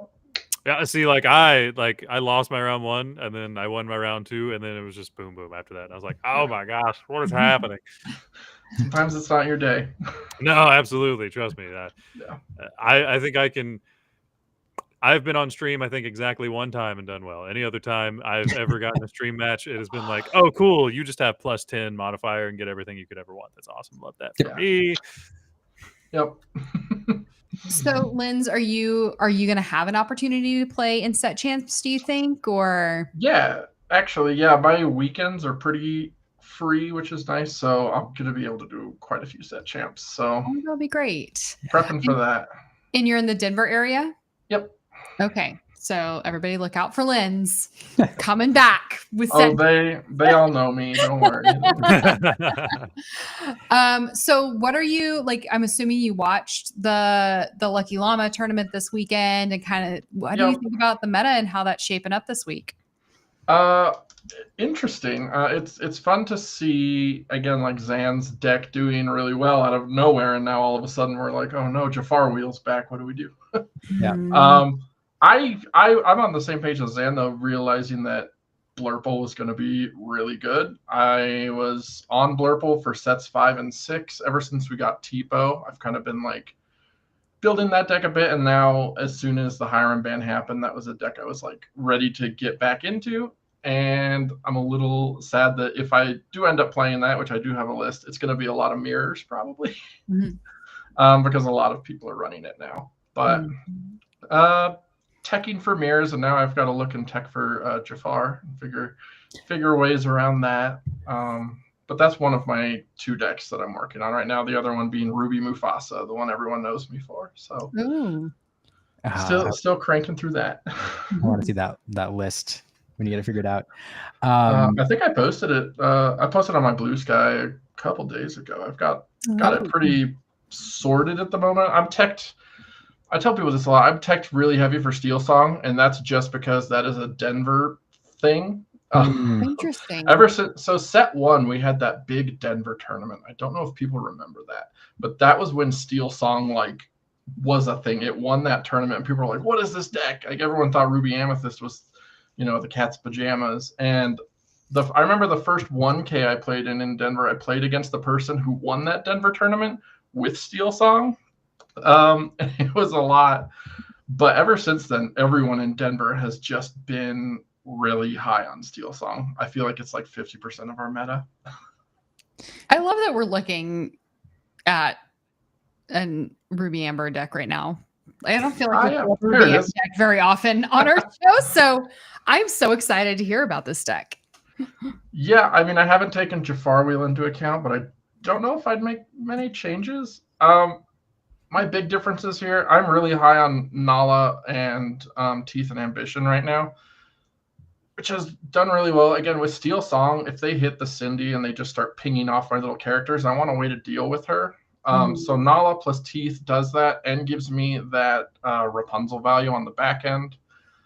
I didn't want to run Daisy because uninkables in this deck are already really high. So I had to settle for Nala. It's not my favorite, but the amount of games I played where I can't do anything against Steel Song the first 2 turns, and then their Vanessa or Troubadour Zeus is my Gaston. It just feels too bad. I want more board presence early. It's the same reason when I swapped Piglet out for Windy, and people have kind of told me they don't agree with that. But Windy has, without fail, gotten me 4 lore every time I have played her because they can't kill her fast enough. Whereas Piglet just gets pinged off before sometimes I even get the 3 lore. So I've actually really liked Windy as an aggressive top early drop there. She can also survive her Teeth and Ambitions, which is very cool. And with Teeth, I decided to run Eric instead of the Vanellope Rush, just because I can combo that and just kill whatever I need to. Well, just a note on the Teeth, as I think Raze is calling back here to Zan's comment that it's really the one way, or one of the few ways Ruby has to counter, or I think the only way Ruby has to counter that Jafar on turn 3, making use of its Vanish ability to prevent that early Jafar shift. So, another fascinating point. I'm also loving that your deck is so like heavily character driven. I feel like in recent meta, and I think that this was a lot of just like the fact that we were seeing so much of the Sapphire Steel decks that it was, but I feel like recently we've just seen a lot of like items, songs, and I mean, you're really only running 3 songs, so which I think is it might be my novice mindset, but I also think people like me and Humble are just so attached to Mufasa. We really want to make it work, even when maybe it's not the best call. Like I've told people, I was like, if you ever like, wait till I actually run a meta deck and see how good I do, because I'm so attached to this. I still top some set champs, but why are you so attached to this deck specifically? It just really speaks to my play style. I'm very much a mid-range player. I'm very much more character focused. I like a lot of the abilities. Like I know me and Humble, as soon as we saw that Raya, I was instantly like, how can I break this with Mufasa? I want to do stuff with my characters. I don't want to fuss around with casting actions and songs as much. Obviously I have Teeth because right now I need it. I'm hoping we get more answers where I don't need to, and more cards like Mufasa that promote a deck that is character driven. Yeah. That's basically been the main complaint we've heard from Humble. He's like, if we could get anything, that would just help everything, you know. Card draw. I've said it. I think we both said it a million times. Give me a Surfer Stitch ability that costs 5. And I think Mufasa is just instantly better. First of all, no, you don't need it. We do. No, we do. First of all, disagree. Rapunzel is more than enough. You can stop right now. Except when I don't find her. Rapunzel begets Rapunzel, first of all. How dare you? The faithful shall be rewarded. Listen, my locals are so used to me. They play around Rapunzel so heavily, and it makes me so angry. I'm like, can you please tap your Smee? Like, quest with your Smee. And they're like, no, I don't think I will. I'm like, I just want to run into it. Please. Like, he's not even going to be banished. Quest their Smee. I'm like, thanks. Shame on you. Fool me twice. Yeah, they've learned my ways. That's so funny. Well, I can't wait to see what you and perhaps Humble do with this in set champs. I don't know. It's a deck that's shout out to Lorcana Fanatics here, Lily Fossa, and actually Kyla of Enchanted Hunter, and has her own show now, is also famous for running this deck. So some great players to follow if you're interested in Mufasa. Yeah, it's a fun tier 2. Yeah. And that's where we stay. But you know, the tier 2. It's the sneak attack, though. It's the sneak attack you're waiting for. Tier 2 brings the element of surprise. It does. The element of surprise. Let's take a look at a couple other decks here, just for fun. We saw Zan's deck that I don't know. Do you have any thoughts? So actually, yes, I love the lamp in here, and I have actually played that card before, and have seen how decent it could be. In Love to Lore, we did a small tournament where we did a casual format that we called Double Feature, where you can use 2 different franchises to build a deck. It still had to be 2 inks though. So I won that tournament, and I ran Frozen and Aladdin in this. I ran Jafar Wheel, and then I ran Frozen characters for some like control, but I ran the lamp in that as card draw because I didn't have friends on the other side. I just had like that and Whole New World. There weren't too many other options, but it ended up being really, really strong, and I swept through that tournament with it. So seeing Zan on the lamp, I was like, hey, that is actually a really good card. I've played it. It's good. I was trying to. I spent the last minute trying to think of a good pun name for a Aladdin Frozen deck, and I came up with it. I think I just called it Frozen Frozen New World. Does it say literally the only thing that came into my head? Yeah, I think that's what I called it. It was fun. It was a good time. Into the Agrabah. Into the Sure, why not? Into I mean, it's not like the, super catchy, but you know, it blends. but let the sand rage on. There we go. There you go. Leave it to Liam. Just saying. Yeah, I did get to run Let the Storm Rage on in that deck, so that helped a lot. So That'd be fun. good. Okay, so we talked about that deck. Let's take a look at some others. So this deck is always around. One of the reasons we had to talk about this though, or mention it, because Sailor, poor Sailor, who well known for Ruby Sapphire here, taking this to the top of a big event up there in Canada. So shout out to him. Way to go, Sailor. Yeah, Branching out. You know, I asked him about this. I was like, hey, it was great seeing you perform. You know, in a And he didn't use either of his signature colors. He just completely went rogue. Completely new. And he said, hey, I needed to build my confidence going into Worlds. And so to show to both myself and to everybody else that I could play something else. And dusted this off, took it to a first place finish. But it's green steel, the deck that everybody loves to love or loves to hate. I'm in the loves to hate category myself, although I think I might play it at set champs just for fun. What? I know. What have you done with I know. Y'all, I think he might be running a temperature. That's not my husband. Although I think the Beast may have been in our trade binder for that challenge, but he's one of them. I don't know. Where do you all think green steel sits in the meta right now? I mean, so the first weekend after the ban, it was the first deck that I ran because it is just by default kind of one of the most powerful things you can do. What I did not take into account was the amount of Emerald Amethyst and Amber Amethyst and Ruby Amethyst and everybody who decided, oh yeah, Peter Pan Shadowfinder exists and we're not going to use Brawl to go after Diablo anymore. We're going to use a character. And that just really kind of puts evasive hate at the forefront. Obviously, I think the deck is still very, very strong. I took almost this exact 60 to the Kurt Spice event where I went 4-1.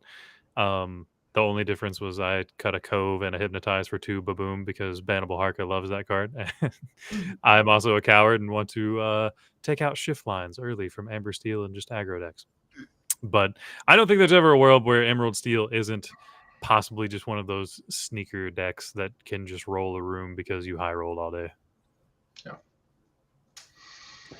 Yeah, I mean, is this deck? I mean, if you shut down that early Diablo shift line, let's assume that the preponderance of decks in the tournament are able to do that or are planning for that, built around that. With either early Let the Storm Rage on or Brawls or Peter Pan Shadowfinder. I mean, is this deck? Are you going to top cut with it? Yes, you can. There are. When you are piloting the deck, you have to think of your early game in 3 different routes. You can either go for the Diablo route, you can go for the morph shift line, or you can go 4 routes. Let me change that. Diablo route, morph shift line route, Elsa route, or just hard Prince John route. And you have to identify which one of those are the more likely to survive, number 1. Number 2, which one are more likely going to actually gain you the card advantage you need, because the deck the deck has 3 avenues of drawing cards, which is Diablo, Prince John, or Beast. You have to get one of those online as soon as possible. So depending on the matchup, you have to know which one you are mulliganing hard for and which one to lean really hard into. Interesting. Well, Lindz, any thoughts on this before we move on to the next one? I'm biased. As a Mufasa player, this is the one matchup we cannot beat. Like, I can tech all day for Steel Song and get on top of that. I can't beat this deck. And it's not Diablo. It's Ursula. I know Humble agrees with me. It's that, like, you can draw cards all you want, but as soon as that Ursula hits the board and you start double singing and removing every character I play, it's over. I can't recover from it. And then you discard my hand. All I have is Rapunzel to rely on to try and crawl back in. So I hate this deck, but I understand its place, and I'm glad it is not too big of a meta share right now. Yeah. So it's interesting because your problem with it is my problem with it. You know, traditionally as an Amethyst Emerald player, you know, I played that deck since the first set, and running into it was always super painful. And everybody, I think, assumes that the problem with steel decks, in particular this steel deck, when you're running a character-heavy deck, is the removal. The removal is not the real problem because you can play around that. You just assume they always have the storm, you know, on turn 2 or turn 3, and you can deal with that. It's this deck has must-answer characters. It's Diablo, it's Ursula, and it's Beast, really. And more for Beast, yes. More for Beast. That's fair. Like, because your early games literally is 1-drop Diablo into Morph into Ursula 3. You have to kill or banish. You have to banish all of those cards, or any one of them can just win the game. Yeah.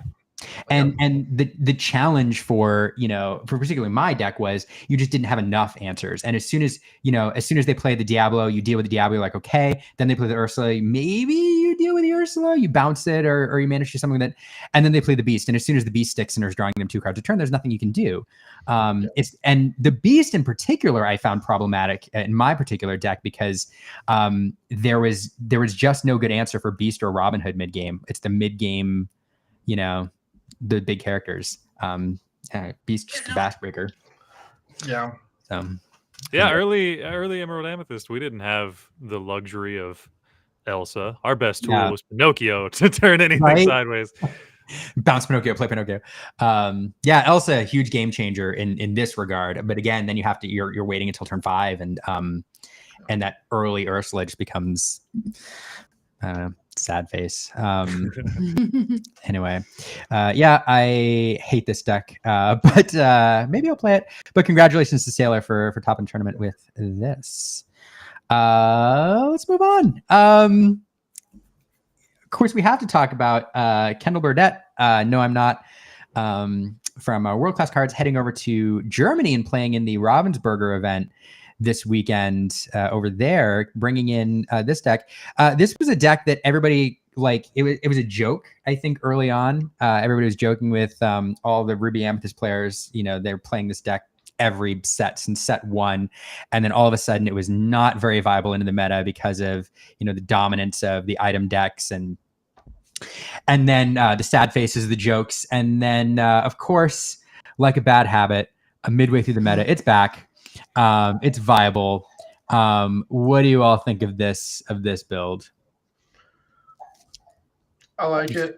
I feel like the Lumiere is the one that's really sneaky here, but so good.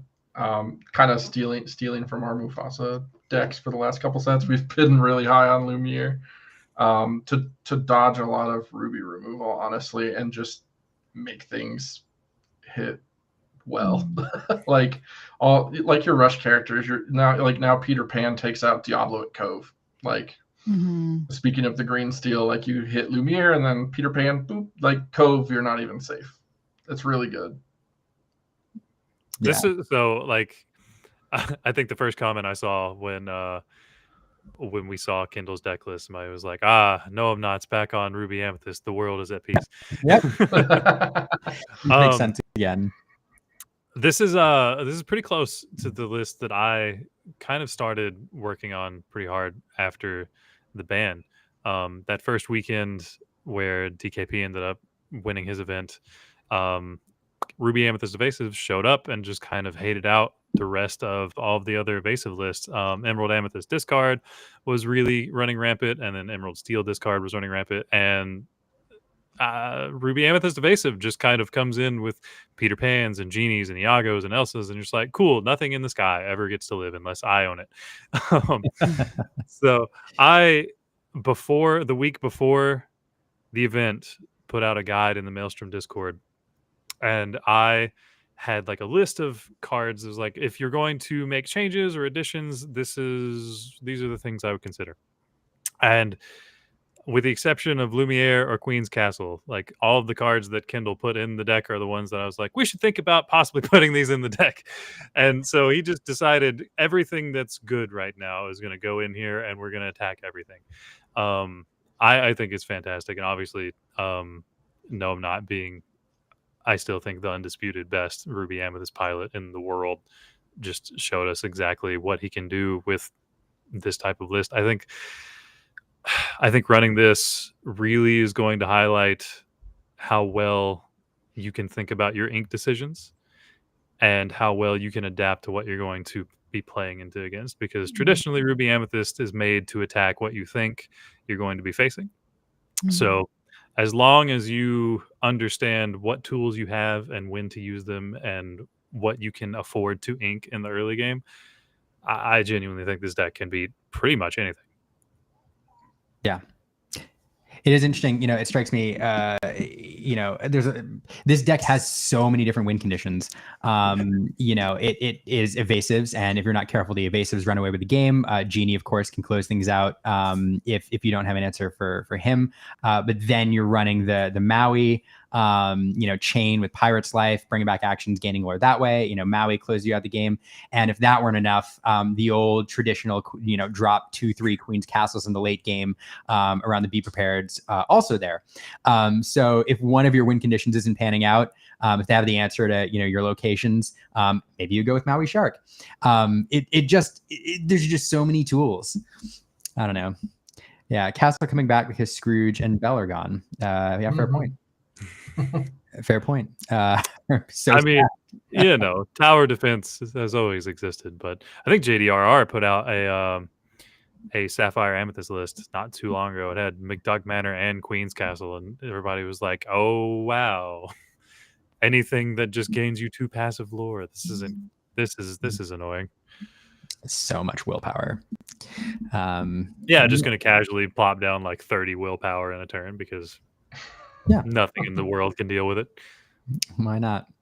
I do think it's worth talking about the Ruby Amethyst players out there always have a version of this deck built on a shelf, and they're looking for any reason to change out a couple cards, throw it in their backpack and bring it to locals. So if you're playing against set champs, I think it won't be surprising that people are looking to no, I'm not Kendall Burdett here, grabbing their list, tweaking it a little bit, and carrying it in. So definitely a list that'll be out there. It's an ever-present threat. Ruby Amethyst never dies. Never dies. Never dies. And I would be remiss if we didn't talk about, since we're talking about the Germany event, the deck that actually won it was Chernadog, a deck that kind of popped up on the scene this set with Tramp and a couple other cards, which really unlocked its potential. The dog of the Chernadog deck. Joel, I have to say, fantastic player. Chatted with him recently. If you're interested in following Joel, if you don't follow many European players, Joel's a member of a fantastic team who's on social media, and Joel actually just created a Twitter account as well. And will be popping up on different social media. So I'll make sure that we pop his socials in the show notes so you can follow him. But piloted this deck very well. I don't know.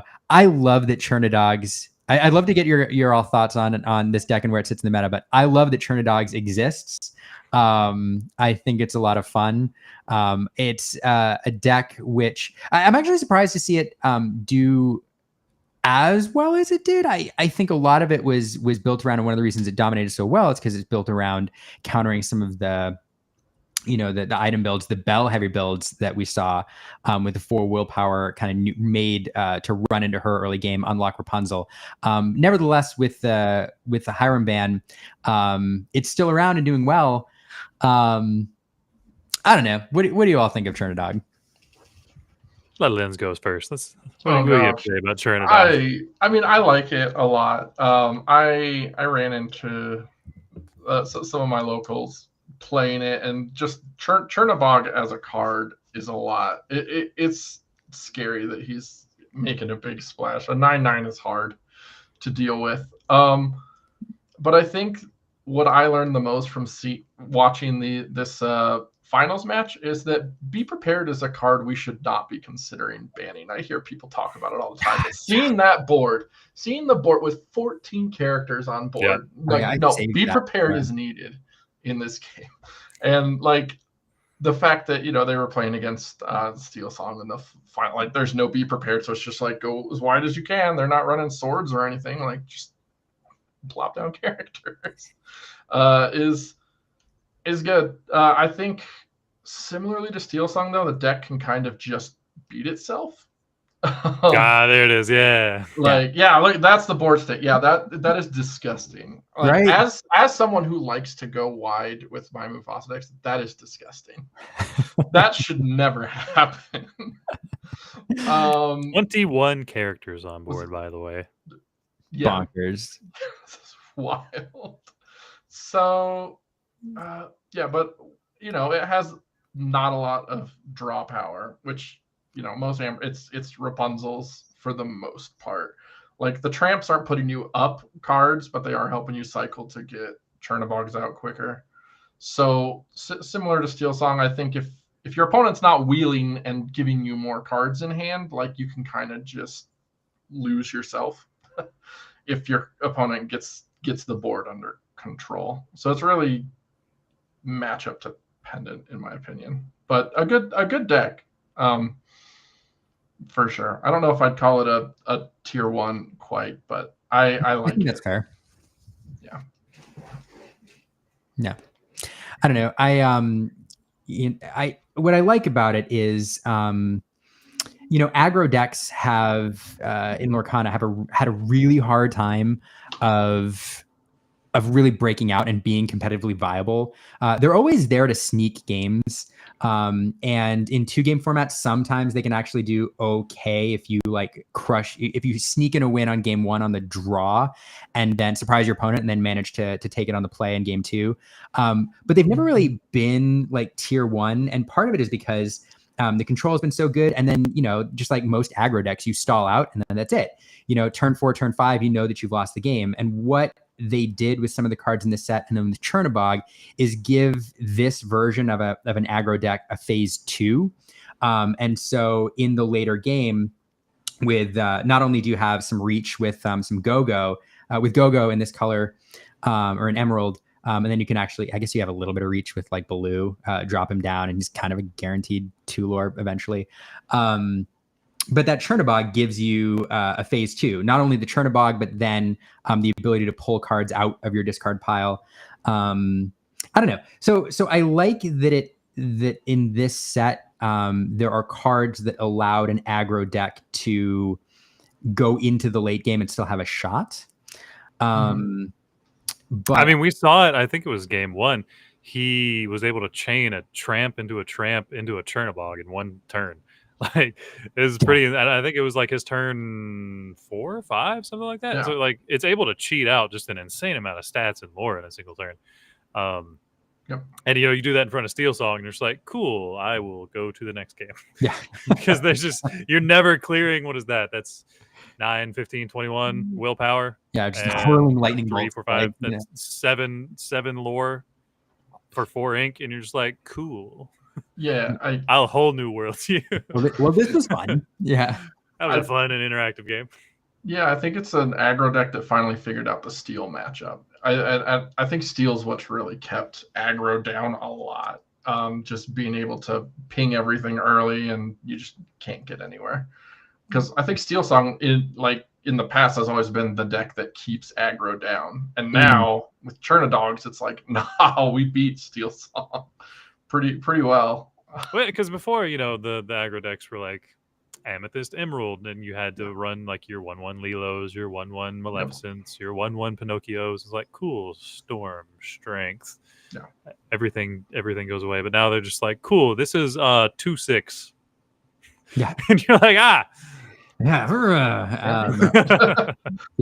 2/6 ramping into my 9/9 that I can play for free eventually, because if you start clearing everything, you're just feeding him. So that's fun. And it keeps you on your toes because, like, the 4 willpower stat lines, like even the 04s, like Rapunzel's always lurking, and so you got to watch, how you expose things, whether it's singing songs, etc. Because you open up that card draw, and then somebody else. This is random, but GrowPerf Steven pointing out Cricky beast in this deck. Cricky, down at SSG, I watched Cricky do like an insane amount of work. This deck ate the mid-range like Kiwi Birds version of this deck, like that mid-range aggro build with Cogsworth, etc. Ate that deck's lunch several times, just waiting for the right moment to unleash Cricky and clear the board, and that was it. I don't know. Some people tend to forget Crab and Cricky math, and then you start playing and it's like, all of your puny guys are no longer even remotely puny. This is not where I wanted to be. Yeah, and they have 4 willpower, so anyway, fun deck. I think always worth mentioning. I think going into set champs, because I think it'll be out there. I think for newer players, we're still going to see kind of the Amber, Amethyst hyper aggro builds, but this is another like a slightly more complete. This is not a super easy deck to pilot, by the way. No, absolutely not. No. We think of aggro decks kind of as like, hey, put the character out, turn them sideways. This requires a lot more technical skill. But if somebody's wanting to play aggro, and maybe they've progressed as a newer player from that just hyper, turn things sideways build into something a little more technical, this is a deck they can move into. So I think there will be several Chernadogs decks at most, like mid-size set champs. But fun deck. I mean, so like very much to that point, just another shout out to the winner. How do you pronounce his name? Joel? Joel. His run was insane. Not only did he started off pretty poorly from what I saw on X. After round 2, apparently he was telling his friends that he was wanting to just drop because he didn't think he had a chance, and just ended up having the Cinderella run to make it. But then I believe it was top 32, he ran into Kendall, so had to beat Kendall. And then in top 16, he ran into DKP, had to beat DKP. So his run was insane, beating some of the best players on the planet on their respective pet decks. And then getting into the finals, I mean, he just put on an absolute clinic of how to pilot that deck into Amber Steel. The lines he took were fantastic. He was waiting perfectly to play his Ursula 2s to take pivotal songs when he needed to. I mean, just huge shout out to him. Just watching him play was just insane. And anybody who wants to learn how to play the deck needs to go back and watch his matches from the tournament. That's a fantastic shout out. I will post. Actually, here's the best place to link up with him and his team. Joel's account is new, but if you're watching on Twitter, this 5BZ Sports is his team, and there's some good recaps here of his run, and you can actually see his account here too. So if you want to link up with him or that European team, go here. Anyway, yeah.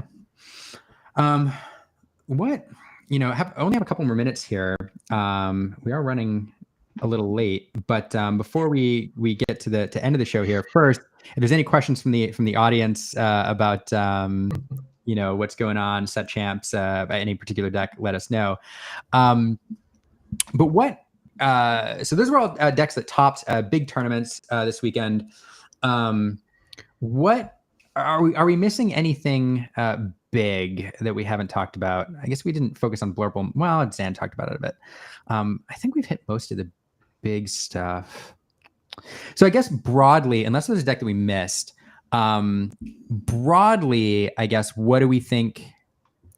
Actually, you know what? That's not even a good question, because here's what I'm going to say. I will ask about set champs prep in a moment, but I was going to ask broadly about the meta. But the thing about set champs is that all these metas are local.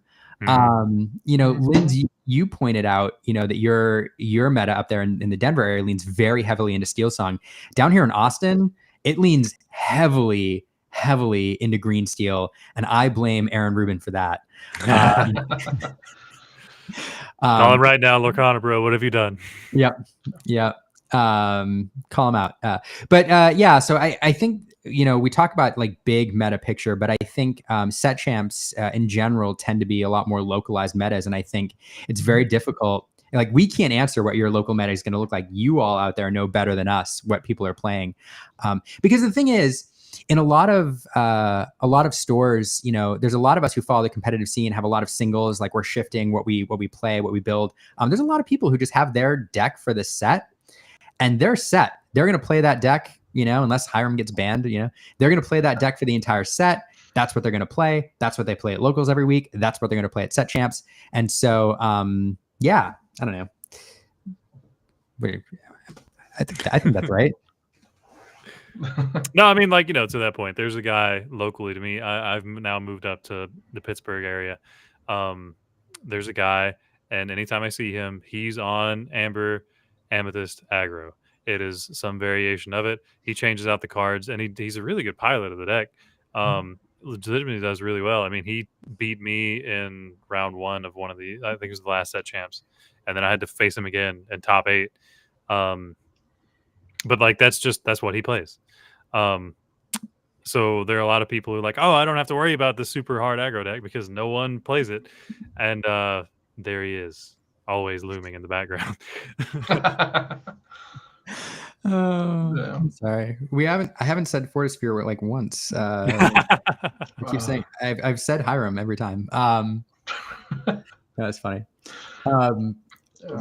Before I close out the deck list, I mentioned that Zan talked about Blurple, but I'd be remiss if I didn't say Lindz, one of your most recent posts was talking about Blurple. So yeah, this was before I had to take Jafar Wheel into account. I would make a change here. Baymax is my flex spot, and I'm already like, oh, well, I think that's out, and I'm thinking about a certain card that might help. But I'm really liking the list. I mean, I took a lot of inspiration from, it was JD's list with no 1-drops. We're just running the popsicle. And honestly, it felt great. There are very few games, if I'm mulliganing right, that I'm not hitting the bell line and then hitting friends. It's good. My spice is the big Mufasa, which is more so kind of tech for like Blurple mirrors. I think if I can hit that down after I'm sure Hades are gone, I can run away with the game. Like, I've got the most resources now. It's also like Steel Song is this deck's notoriously hardest matchup. What are they going to do to a 4/9? They can't Criminal Mind it. It's if I can get to the blue Fasa, I can hopefully turn the game around. So that's my spice. But that Baymax is probably leaving the deck now for something else. Are you running the enchanted version of Mufasa? Oh, I wish. No, I just always put the highest, prettiest cards on my Dreamborn lists to make them look good. She's actually like, oh yeah, both of those Baymax are in fact from Continental. Actually. Yeah, are in fact the foil versions. That Mufasa got like expensive. I always like mentioning it because like the card is played sort of, but it's not played to the level that the price is at, which I think is I think it's because it's just beautiful. I think legitimately that Mufasa is one of the prettiest enchances that are made, but also the voice actor passed away, so there's kind of like that reminiscent like. Yep. It was like after this card was revealed, I think it was that set when the voice actor passed away. So I mean, you know, there's not only just how beautiful it is. I was lucky enough to pull one, but so you know, seeing in person is amazing. But you know, just kind of that inherent, you know, you hear it and you see it, not you just hear Mufasa's voice whenever you look at it. Yeah. Fascinating. It is. I just think it's interesting because you know, a lot of cards carry value because you see the gameplay, you know, fluctuate card values, and a lot of the enchanteds are that. But I love it when I see cards whose values tend to like separate themselves from the playability of the card. and it's kind of cool. Anyway, so this is out there. I wanted to highlight it because again, as we get towards the end of the show here, if you're interested in, following the meta and like fun builds that are maybe like slightly off meta, definitely give Lindz a follow. Cause Lindz, your blue sky is like constantly, different builds and tests and stuff. And then, this. We're back. That was, I think that was after the ban, I think. I did say Fortisphere didn't need to go, but I gotta get this off before before RMB sees it. RMB's gonna. Sorry, Ryan. All right. Last couple minutes. My last question for you both is, let's say you're not a newer player, but your competitive tournaments kind of cap at set champs, and you've got set champs coming up in the next couple of weeks. How are you preparing for set championships, and how do you advise that people can replicate so that they can get ready for their local set champs coming up? Lindz, would you like to go first? Yeah. I mean, I'm fortunate to have like a team of people to test with fairly regularly on like webcam. So having a webcam setup is helpful. But I mean, as far as locals, if you're going to your local shops and you're seeing what people are playing, just like me, you can see what your local meta is. Because as much as we can post our lists online, you can copy our lists and they'll probably run like fine if you've had practice with them. But if your local meta is completely different than mine, like if you have no Steel Song, my Mufasa list is not going to be the best one that you should be running. Like you should be running more Mulans and card soldiers on the top end that you're not worried about getting pinged as much. Like take those things into account. I think reading the meta is a very important piece of it for your locals for sure.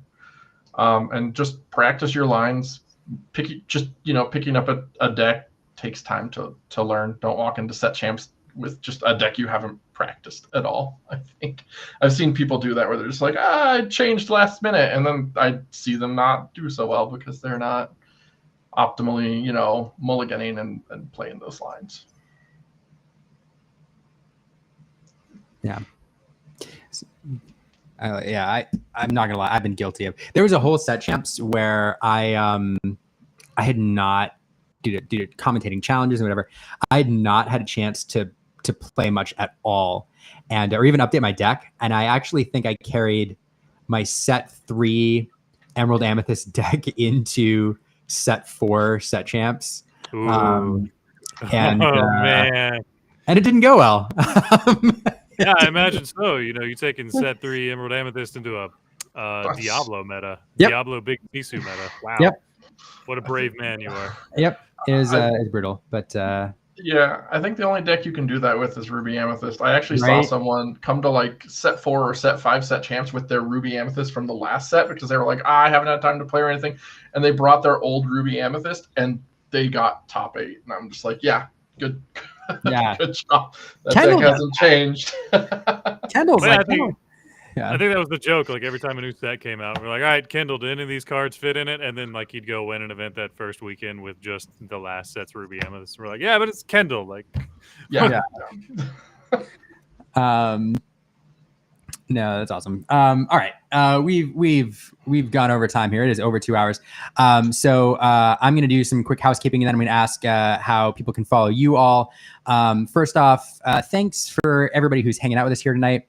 I know there's other things you can be watching, but whether you're watching live or delayed, we appreciate you hanging out with us this evening. Next week's going to be a big show. I'm not sure whether or not we're going to do it whether we're going to do 2 streams or whether we're going to delay to Tuesday, but right around then we're getting big news from Ravensburger, and we're going to talk about it. We're either going to predict it or try to predict it, or we're going to talk about the news afterwards. I don't know, both. It'll be fun. Maybe we'll have some of the same faces here back next weekend, and you can be sure Brandon and Caroline will be back as well. The only other thing, I've plugged our Patreon a few times. The only thing I'll mention is I don't talk about our scripted video content here, but I'm going to do it. I'm going to make an exception for this video. I did it at the top of the show, but look, this video took us 2 months to edit, and I'm really excited about it. and I'm not sure if we're going to do it again because it was crazy and dumb. But if you're watching, go check it out and leave us a comment and let us know what you think. If you enjoyed it, maybe we'll try to do it again. If it was just dumb, we won't. But this was a lot. It's worth the watch, everybody. It was a lot. Go check it out. I'll put a link in the show notes. Anyway, all right. With that, thanks so much for joining us. Logan, first off, thanks for spending the whole show with me. I appreciate it.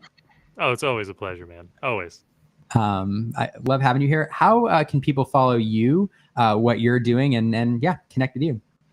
Yeah, so I'm at Xenulous on X and Instagram. I'm also very, very active on the Maelstrom Discord. You can find links to that on my Instagram or X. And just as a small shout out, just if you are looking for something to play for Set Champs, I did put out a Ruby Amethyst guide in the Maelstrom Discord. So if you're trying to pick something up, it's a quick little 20 some odd page matchup guide that goes over altars and everything. So come say hi. You don't have to come for that. You can just come and play some webcam games with us. Look, I have to plug the Maelstrom Discord. Actually going to plug several Discords here, but there's a lot of Discords out there. I know they are. And if you're like me, your Discord wall is huge. And every time you're looking for one, you have to dig through them all. And so I know there's a lot of them out there, but there's a couple that I recommend to everybody. Maelstrom is one of them. There are a lot of paid guides out there if you're a sponsor or a server booster, things like that you can get. But even if you don't want to do that, the scene there is wonderful with a lot of amazing players and there's a lot of gameplay going on the main stages and just a lot of people willing to share their knowledge. So if you're looking at getting better at Lorcana, it's definitely a place that you can, hang your hat for a little while and connect with some wonderful people. So that's my plug for the Maelstrom Discord. Because I agree. Try to get this. Yeah. And then Google Goomer says, swing by the Lorcana rulebook. That's another great place to hang out. Get better at knowing the rules. It's definitely a place you should be. Lindz, I'd also love for you to plug your Discord for those who would find it useful. But where can people follow you and what you've got going on? My main social media outside of Discord is probably Blue Sky, as you see there. It's a little nicer place for me than Twitter. Twitter was a little hostile, so I'm not there anymore, but I'm on Blue Sky. I'm also on Instagram. I'm a little less active there, but I'm there. Mostly you'll find me on Discord. Glad you brought up the Maelstrom one because I am in there and I'm actually I'm pretty active in that chat. Incredibly active. She and Humble are very, very often shilling Mufasa. As soon as someone brings up Mufasa, me and Humble are like, oh my gosh, let's have an hour-long conversation about this. Hello, more friends. I'm in the Lorcana HQ, the official one. I'm just a pretty active Discord persona, I suppose. But I do help admin the Love to Lore Discord, which is a Discord for women and other marginalized genders. So sorry, boys, not a space for you. But we do welcome everyone else into that Discord. We run tournaments in there for us, some casual, some competitive. And we have our competitive team. If you're interested in that, you're welcome to reach out to me. That is awesome. As I paste this, no, I can't say enough about the Love to Lore. I know several of the people on that, on the team and just in the community. And as you said, I'm not in the server because it's not my place. But I know a lot of people who are, and it's just I can't say enough about the team and the support you all provide each other. And I love your ink tokens, so I'm just gonna leave. I have a whole bunch more if you want them. Yeah, I kept a few here, and I want you to sign mine one day. There you go. Love to Lore, and they're awesome. Anyway, thank you all so much. I'm terrible at signing off without trivia, so I'm just gonna do it. We'll see you all next week here next Monday. Or